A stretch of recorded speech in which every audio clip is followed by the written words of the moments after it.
In the complex ecosystem of the modern workplace, what is the line between a bad policy and an act of self-destruction? How can a single, poorly thought-out rule, born from a moment of frustration, trigger a chain reaction of incompetence and chaos that brings an entire department and a man's career to its knees?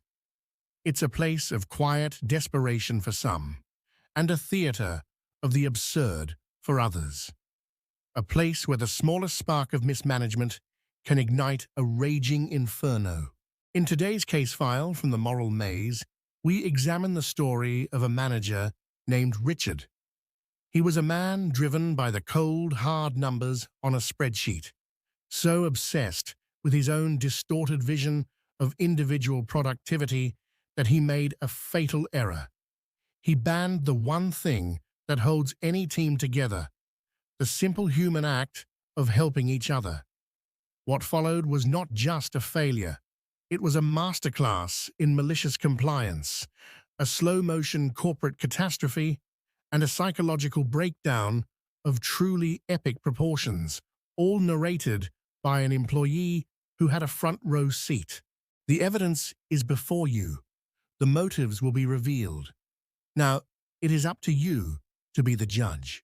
Our narrator, an analyst on the front lines, begins the story. My boss, Richard, had a certain energy about him. It wasn't confidence. It was a frantic, nervous energy that always seemed to be searching for a problem to solve, even if he had to invent one himself. His entire management style was based on the idea that if he wasn't visibly fixing something, he wasn't doing his job. He lost it completely on a Tuesday afternoon, a day that would become infamous in our department's history. He caught me helping my co-worker, Sarah, fix a client's corrupted order file. It was a 2-minute fix, a simple matter of cross-referencing a backup database that only I had permissions for, a non-issue. But to Richard, it was a cardinal sin. "This is exactly why productivity is down," he shouted, his voice echoing in the otherwise quiet, soul-crushingly beige, open-plan office. Heads popped up from behind monitors like prairie dogs. Everyone's wasting company time helping each other. This stops now. I remember looking at Sarah, whose face had gone pale with shock. I wasn't just helping a co-worker.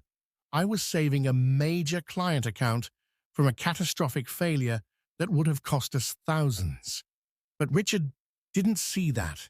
He only saw 2 employees, not actively typing at their own keyboards, 2 cogs in his machine, momentarily out of sync. He called a mandatory all-hands meeting an hour later. We all shuffled into the conference room that smelled faintly of stale coffee and desperation. He stood before us, sweating slightly under the humming fluorescent lights, his face still red with a self-righteous indignation. He announced that, effective immediately, helping co-workers was officially forbidden. "From now on," he said, his voice tight with a newfound, almost giddy sense of authority, "everyone handles their own work, exclusively. I will personally write up anyone I catch helping someone else, and it will go on your permanent record for performance review." He stared directly at me as he said it, a clear and personal warning. It was a power play, and we all knew it. A nervous silence filled the room, thick enough to be a physical presence. I decided to test the waters. I raised my hand. "Richard," I asked, keeping my voice as steady and neutral as I could, "what if someone needs critical information that only one person has access to? For example, server credentials or historical client data?" Richard's smile was thin and humorless, like a crack in a porcelain mask. "That sounds like their problem for not being prepared, doesn't it? Proper planning prevents poor performance." The rest of the team exchanged silent, wide-eyed looks. The message was clear. We all knew this wasn't just a bad idea. It was a declaration of war against basic functionality, against logic itself. The very next morning, the first beautiful crack appeared in Richard's glorious new system. He rushed over to my desk, and the smell of burnt coffee and pure, unadulterated panic radiated from him in waves. His big presentation to the executive board, the one his entire quarterly bonus depended on, was in less than an hour, and he'd just realized his slides were missing all of the critical sales data from the last quarter. Data that resided on a secure server that only I, as the lead analyst, had the credentials for. "I need those files," he demanded, not asked, his voice a harsh whisper. "Send me everything, immediately." This was the moment. The first test. I could have folded. The old me would have. I could have just sent the files to avoid the confrontation, to be the team player he had just made illegal. But I looked at the giant, freshly printed memo he had pinned to the central bulletin board, its bold, all-caps letters practically screaming at me. The no-helping policy. I looked at Richard, at his desperate, pleading eyes. I kept my face a perfect mask of calm, professional neutrality, and I said, "I can't do that, Richard. That would be helping a coworker, and I wouldn't want to get a write-up." His face went through a remarkable series of color changes, from a pasty white to a blotchy red to a deep, threatening purple. I could almost hear the gears grinding in his head as his own logic trapped him in a cage of his own making. He stood there, in front of 20 of the company's most powerful executives, with a PowerPoint presentation that was mostly blank slides and stock photo templates. He stammered about unforeseen technical difficulties and data migration issues. The executives just stared, their expressions shifting from confusion to annoyance, whispering amongst themselves. From across the room, I could read their lips, likely debating if he was drunk or just breathtakingly incompetent.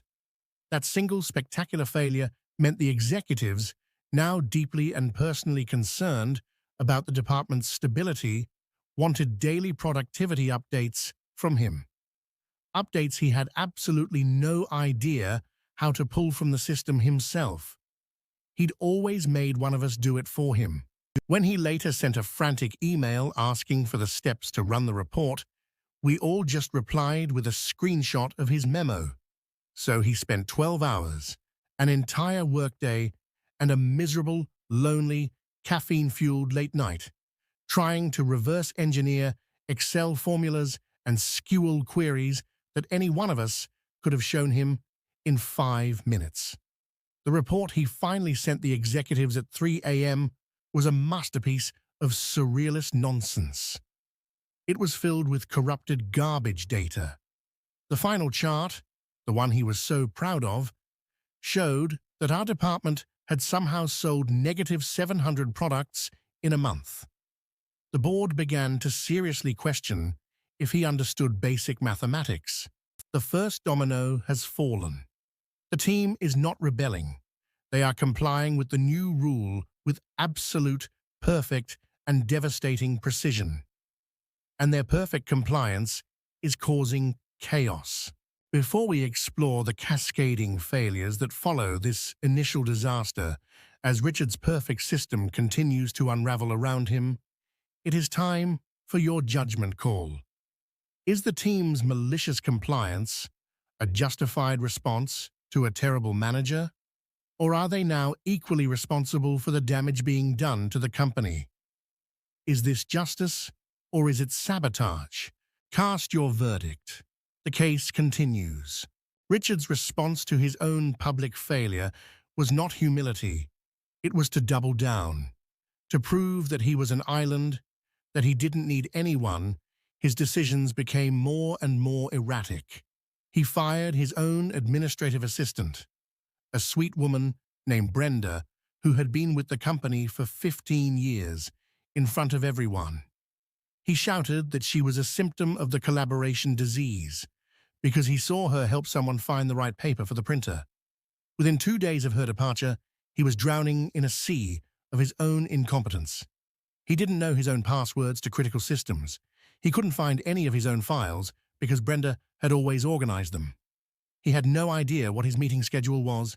We watched, in silent fascination, as he showed up to the wrong conference room 3 times in a single day, while important clients waited for him, fuming, on a different floor. Then came the call from our biggest client, a massive tech firm whose account was worth millions in annual revenue. They were on the phone with Richard, and he had foolishly put them on speakerphone. They were furious about a massive order fulfillment problem, a problem that required data from 3 different departments to fix. We all sat at our desks, pretending to work, listening to the muffled shouting from Richard's office. We could hear him getting screamed at by their head of logistics while he tried to solve it alone. We saw him literally running between different computers, sweating, trying to piece together information we could have given him in a single 2-minute conversation. The client fired us on the spot. We all heard the final damning words. "We're done. The contract is terminated." Richard later had to explain to his own boss, the vice president, why he'd lost their biggest account over something that should have been a simple fix. It got worse. The office coffee machine broke down, a simple clog in the water line, something anyone with a paperclip and a bit of patience could fix. But helping maintain office equipment was now, under the new law, a fireable offense. Richard, a severe caffeine addict who needed a cup in his hand at all times to feel important, had a visible, horrifying meltdown in the break room at 10 a.m. His hands were actually shaking as he jabbed at the machine's buttons, trying to figure out why it was beeping incessantly. A visiting investor, waiting for a meeting, watched our boss nearly cry over a broken coffee machine and asked his host, with genuine concern, "Is everything okay with the leadership in this department?"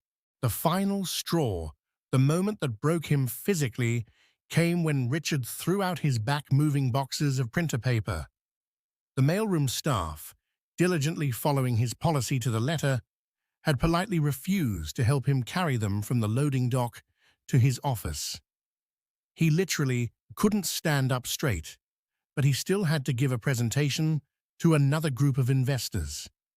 He stood at the podium, hunched over at a painful 90-degree angle, sweating through his expensive suit from the sheer, agonizing pain. One of the investors actually stopped him mid-sentence and asked if he needed medical attention. By Friday, he was completely broken. We found him barricaded in his office. He was sitting on the floor because his back hurt too much to climb into his own chair, and no one would help him up. There were actual, genuine tears streaming down his face. "Please," he whispered, his voice hoarse, as we all stood in his doorway, a silent, unmoving wall of perfect compliance. "The board is coming on Monday. I need help with everything, or I'm finished." I looked down at him, a man completely and utterly defeated by a world of his own creation, and I replied, "But helping you would be a write-up offense, Richard." A complete and total meltdown, sparked by a single catastrophic rule. The manager is broken, the department is in chaos, the company is losing millions. But what did the court of public opinion have to say? Let's analyze the top verdicts from the original thread. First, the voice of the legal analyst. One user writes, "This isn't just a bad boss. This is a lawsuit waiting to happen." The no-helping policy is a textbook definition of creating a hostile work environment. Forcing an employee in visible, severe pain to give a presentation could open the company up to a massive disability discrimination claim. The company is lucky he was the only one who ended up in an ambulance. They could have been sued into oblivion. This user correctly identifies the severe legal and HR risks, framing Richard's policy not just as incompetent, but as dangerously negligent, a point many viewers would feel strongly about. The second verdict celebrates the sheer artistry of the response from the employees. Another user commented, "This is the most beautiful, pure, and comprehensive story of malicious compliance I have ever read. It's a symphony of passive-aggressive brilliance. You didn't break a single rule. You held up a mirror to his own insanity and let him destroy himself with it. You didn't just win. You achieved a flawless victory. 10/10. No notes." This highlights the core satisfaction of the narrative. The employees weren't rebels. They were perfect followers, and their perfect obedience was the ultimate weapon. It celebrates their cleverness, which resonates deeply with audiences who feel powerless in their own jobs. And finally, a comment that analyzes the psychology of the boss himself, adding a fascinating layer of depth to the story. Richard isn't just a bad manager. He's a product of a corporate system that values the appearance of productivity over actual collaboration. He was so terrified of looking like he wasn't in control, of being exposed as incompetent, that he banned the one thing that had been covering his flaws for years, his own team's expertise. He's not just a villain, he's a tragic figure, a man who built his own cage and then locked himself inside it. This is a deeper analysis, suggesting Richard is both a villain and a victim of a flawed corporate culture. It's a complex and intriguing angle for the moral maze, and it will surely ignite a firestorm of debate in our own comments section. So, a manager's disastrous policy leads to his own complete and utter downfall at the hands of employees who simply followed his rules. Was this a masterclass in justified revenge, a perfect execution of malicious compliance? Or was it a cautionary tale about how workplace culture can collapse when communication and basic human decency are forbidden?